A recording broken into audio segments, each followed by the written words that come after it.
My name is Nicolas Pereda. I'm originally from Mexico, but I've been living in Canada for about 7 years now.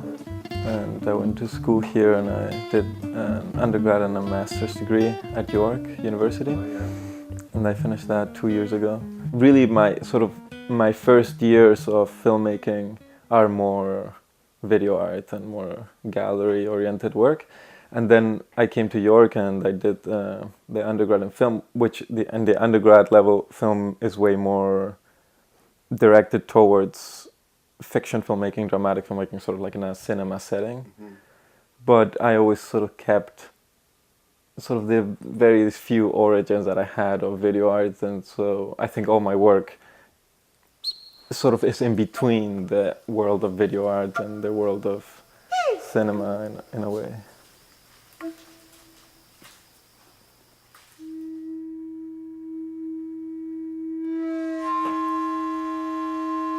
I clearly follow a tradition. I wouldn't say like I'm like inventing anything or like coming up with something.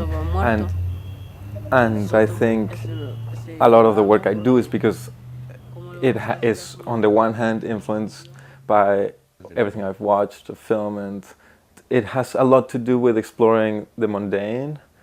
It has a lot to do with rejecting storytelling as a fundamental basis of filmmaking. And not rejecting storytelling as a whole, but more understanding that storytelling is an important element of, in a way, any art, you could say. But it doesn't need to have that Aristotelian structure or hierarchical structure.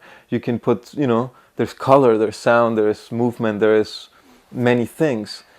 And storytelling is one of those many things. And I like exploring storytelling, but no more than other devices. All the devices, all the possibilities of cinema are geared towards storytelling, as opposed to having all the possibilities of cinema going sort of anywhere and storytelling being one of those. I would like viewers to look at my work in the same way they would look at a museum piece. When you walk into a museum, you're just there open a bit to see what is this, and then you see something and then you try to understand it if it's not very clear, or you try to feel it or see where they're coming from. So I do tell stories, but it's not at the center of my preoccupations.